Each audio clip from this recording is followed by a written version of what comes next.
Today we are going to talk about inertia. Actually, the word inertia originates from the word inert. If you ask the student what is the meaning of inert, they get connected with the word inert gases. From their point of view, they always make a statement that inert gases means the gases which are stable.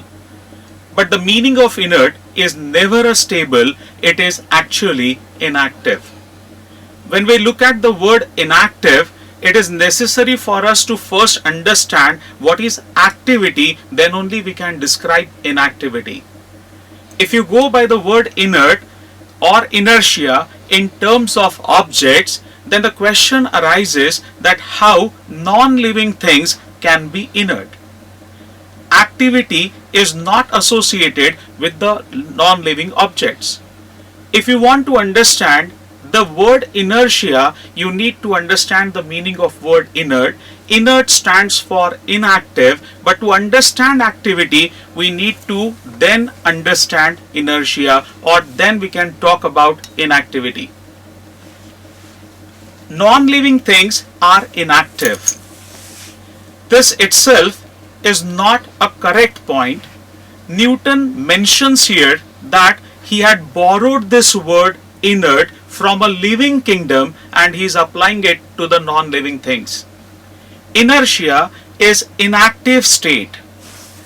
In the definition of inertia, we describe the inactive state, but that was not understood by the people living in his era, and that is why he borrowed the word from the living kingdom and applied it to the non-living things. Definition of inertia. If you look at the definition of inertia, it goes in this manner. The tendency of a body to remain in a state of rest or of uniform motion along a straight line is called inertia. If you look at this definition, there are three parts of the definition. First, we need to understand what is the meaning of the word tendency. If you look at the dictionaries, you will find that tendency is like a behavior. You have a tendency to eat a particular food. If you are given an option and you are asked to go for the food which you like, you have a tendency to pick up the most liked food by you. So tendency is a behavior there. But how come a non-living thing can have a behavior? A non-living thing doesn't have a behavior. It is actually Newton borrowed the word from the living kingdom and applied it to the non-living things.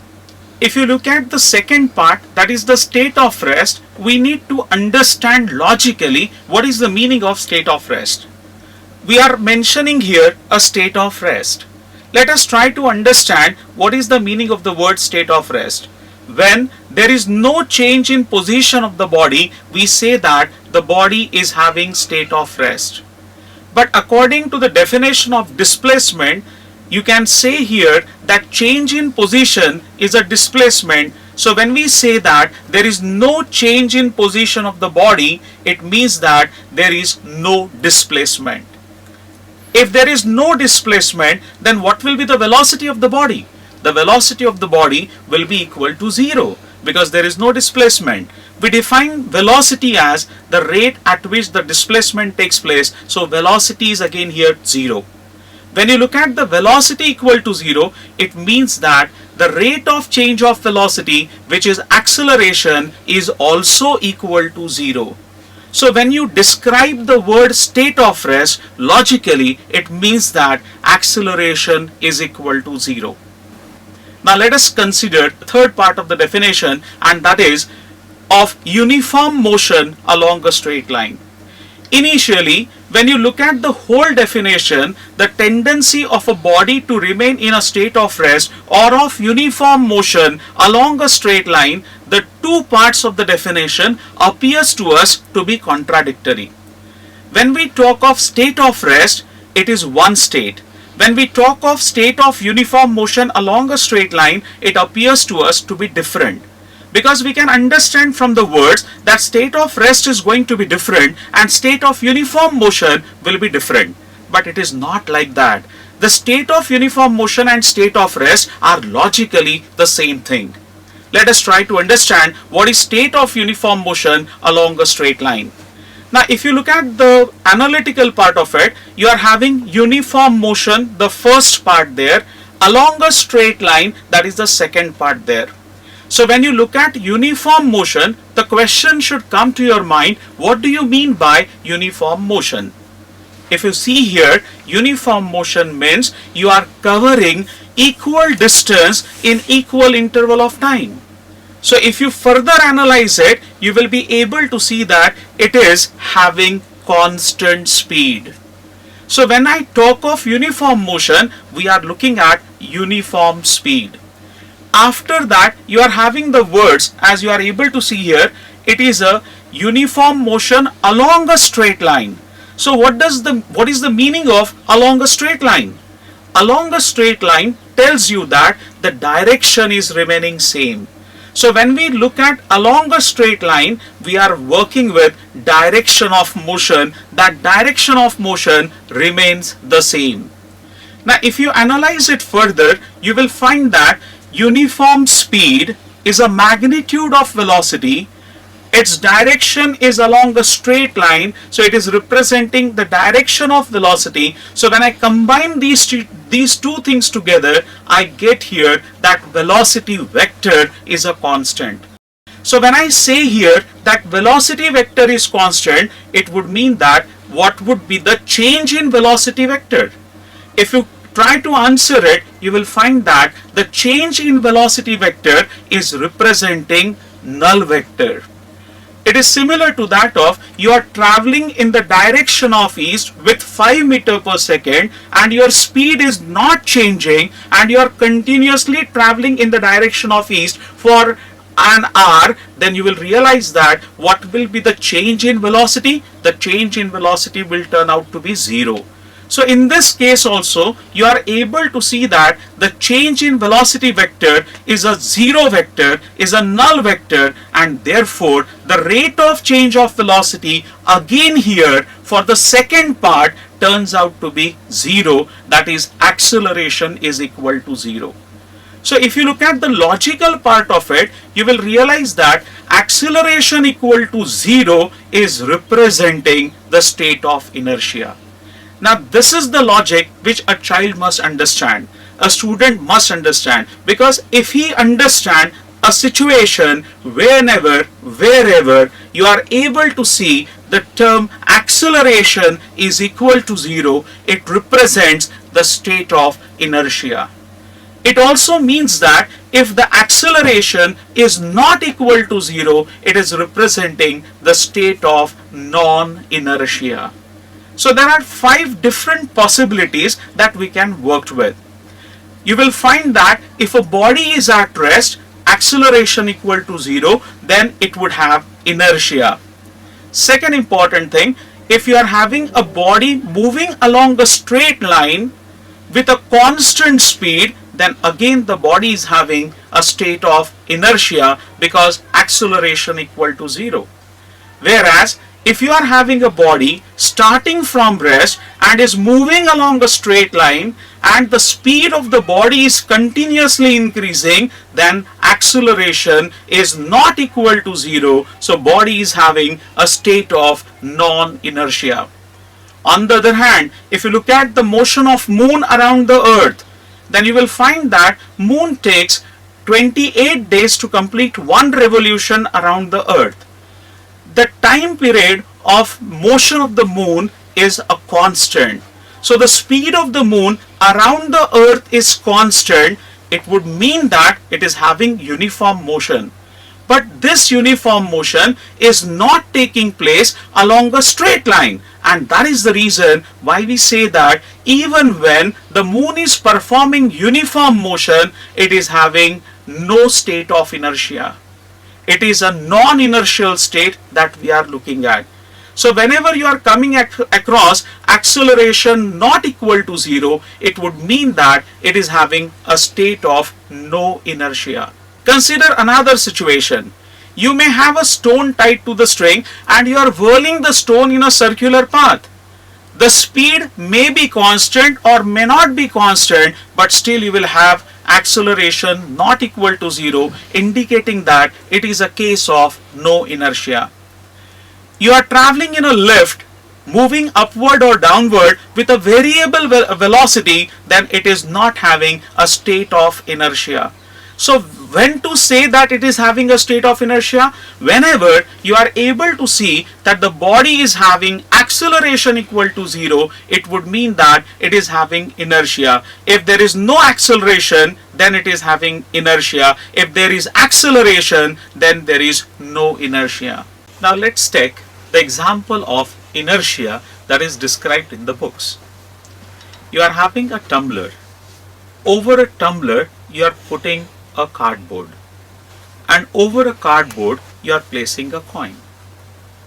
It is said in the book that when you flick the card, you are able to see that coin falls down because of inertia. But it's not the correct way of communication of science. If you look at it, the coin is not falling down because of inertia, but it is falling down because of gravitational pull. Then where is inertia in this example? Now if you look at the whole process again, you are having a glass tumbler, you are having a cardboard over it, and above it there is a coin. If you flick the card slowly, the coin begins to move along with the cardboard instead of falling down. The coin is moving along with the cardboard because of force of friction. There is no inertia in this case. The coin has got displaced along the direction of the cardboard, and that is not the case of inertia. The moment we are applying the flicking force on the cardboard, there is a force of friction that begins to act on the coin, which causes the coin to move in the same direction as that of the cardboard, and that is why there is no inertia. The relation between the force and inertia goes in this manner. If force acts on the body, there is no inertia. If there is no force acting on the body, then there is inertia. So in this particular case, when cardboard was carrying the coin along with it, it has no inertia. But when you flick the card strongly, you are able to see that before the coin falls down, the coin's position is not changing. So there is no change in position of the coin. As there is no change in position of the coin, the displacement of the coin is 0. The velocity of the coin before it falls down is 0. The acceleration of the coin before it falls down is 0, and that is why even if the cardboard after flicking is moving horizontally, the coin is able to retain its own position, and there we talk of inertia. But as soon as the cardboard had flown away, you are able to see that gravity pulls down, and therefore the coin falls in the tumbler. If you look at this example, before the coin falls, as the coin is not leaving its position, we say that on account of inertia, the coin has maintained its position. And that is why we talk of inertia of position here, because coin's position is not changing even when we are flicking the cardboard. The second example of inertia is the dusting of carpet. Normally we hold the carpet, the two persons are holding the carpet on the opposite end, and they give a jerk to the carpet up and down. When they give the jerk to the carpet up and down, we say that the dust particles are being removed on account of inertia. Now you need to understand how that inertia works here, because just by moving the hand up and down, the dust particles are thrown away. How it is going to happen?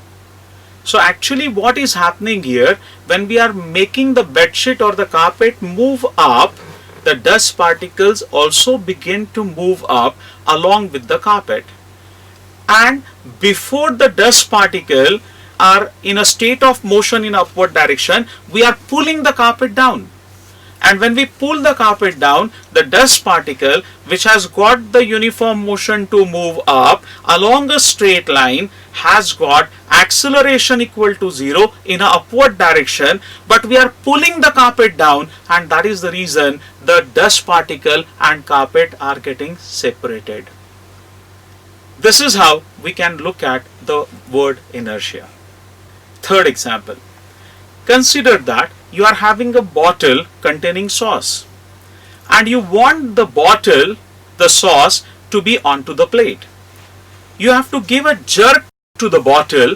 When you give a jerk to the bottle, the sauce comes out of it and falls on a plate. Now, where is inertia in this whole case? If you look at it, when I am giving a jerk to the bottle, I am making it move front and I am making it move back. The sauce is a thick one. It is at rest inside the bottle. So when I am moving the bottle towards the plate, the sauce has got the motion in the direction of bottle. When the sauce is having the direction of motion along in the direction of the bottle, it tries to remain in a same state of uniform motion along a straight line. But I am giving a jerk to the bottle in a backward direction that causes the sauce to continue to move along a straight line on account of inertia, and remaining job is done by the gravitational pull.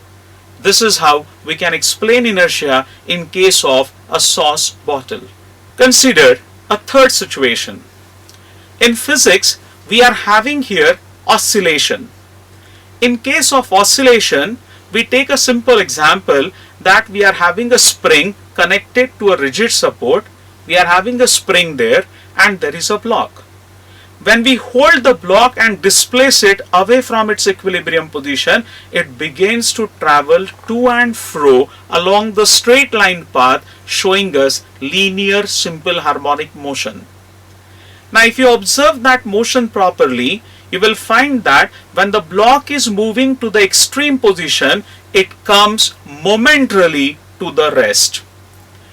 When it starts its motion from the extreme position, its speed goes on increasing towards the mean position. When the block is at the mean position, the speed of the block is maximum, and then it crosses to the other extreme position. As it crosses towards the other extreme position, its speed goes on decreasing and decreasing, and finally it comes to the rest for a moment. In this particular example, you are able to see that the block is coming momentarily to the rest at the extreme position. Does it mean that at the extreme position the block is having inertia? Is a big question mark. Now, if you look at this particular example, by the definition, you have said that the tendency of a body to remain in a state of rest is called inertia. Momentarily, the block is coming to the rest, and that is why we should call it as a state of inertia. But if you apply the mathematical part, when the block is at extreme position, acceleration is not equal to 0. And as acceleration is not equal to 0, even when the block is momentarily at rest, it is not having inertia. On the other hand, if you look at the block starting from extreme position, moving towards the mean position, the speed of the block goes on increasing. At the mean position, its speed becomes maximum.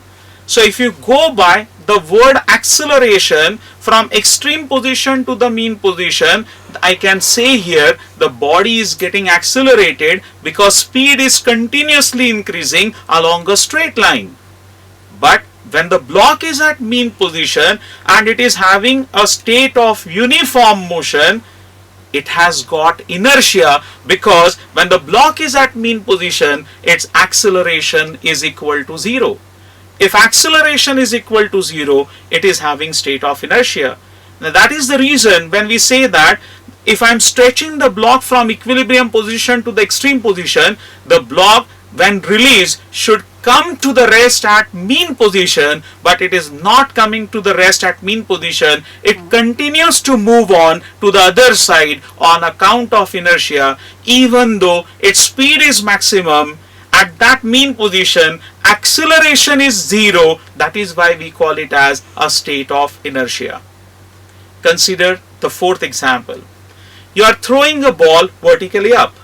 At the time of release, the force is acting on the ball. After the ball has been released, you are able to see that the ball is not experiencing any force applied by the hand.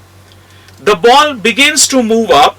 At the time of release, it possesses maximum kinetic energy. Its speed is maximum. When it begins to move in upward direction, the speed goes on decreasing. After attaining a certain height, the speed of the ball momentarily becomes zero. Then the ball begins to fall down. When the ball is falling down, the speed of the ball goes on increasing. Again, closer to your hand, the speed attained by the ball will be maximum. Now in this case also, when you are throwing a ball up, the ball begins to move up. After attaining a certain height, you are able to see that the ball momentarily comes to the rest. But the ball, even though it is in a state of rest, is not having acceleration equal to zero. At that point also, the ball is having acceleration equal to the acceleration due to gravity, and that is why even though the ball has attained a state of rest for a moment, it doesn't have inertia. This is how we can understand inertia by quoting different examples. Question arises that is inertia a scalar or a vector? Whenever I have asked this question to the student, they think in this manner that the teacher had asked whether it is scalar or vector. A child from one corner would say that it is a scalar. A child from another corner would say that it is a vector, but they don't apply the things properly. If you look at it, the words scalar and vector are extremely important. When you ask a child what is a scalar, they tell you which has magnitude alone, you call it as scalar. And what is vector? They say that which has magnitude as well as direction is called vector, but they don't understand what do you mean by which. Which has only magnitude. What is that which? They are unable to explain. Scalar and vector are the physical quantities which are described by magnitude alone are called scalar. The physical quantities which are described by magnitude as well as direction are called as vectors. Whereas inertia, in the beginning only we have stated that it is a tendency of a body to remain in a state of rest or of uniform motion along a straight line. So when I am calling it as a tendency, it is not a physical quantity. If it is not a physical quantity, then there is no question of calling it scalar or vector. Then the question arises, if it is not a physically measurable quantity, then how should we measure inertia? So it's a very straightforward approach. We put it down in this manner. If greater is the mass, more will be the inertia. Lesser is the mass, lesser will be the inertia. If you are having a bigger mass and you want to change its state of rest to the state of motion, then you have to apply more force. If you are having a smaller mass and you want to set it into the motion, you are asked to apply a lesser force. So more is the mass, more will be the tendency to remain in a state of rest. Lesser is the mass, lesser will be the tendency to remain in a state of rest. That is why we measure inertia in terms of amount of matter. More is the mass, more will be the tendency to remain in a state of rest, more will be the inertia. That is how we connect inertia, which is not physically measurable. In terms of measurement, we look upon matter as its property. This is how we look at the inertia. Can we represent the graph for inertia? Can we represent inertia graphically? Yes, definitely we can do it. Look at the velocity time graph. You are having velocity along the y-axis and time along the x-axis. If you look at the state of rest, it would mean that velocity is 0. So even when the time is changing along the x-axis, the value of velocity is 0. So you are able to see here that there is a line on the time axis only that is representing state of rest. If you look at the second part of definition, uniform motion along a straight line, then on a velocity time graph where you are having velocity on the y-axis and time on the x-axis, even though the time is changing along the x-axis, the value of velocity is constant. So it is a straight line parallel to the time axis. This again tells you that acceleration is equal to 0. So whenever and wherever you are able to see acceleration equal to 0, we are thinking of inertia. Just find out the states where you are able to see acceleration equal to 0. The number of possibilities where you will be able to see acceleration equal to 0, it means that you are looking at inertia.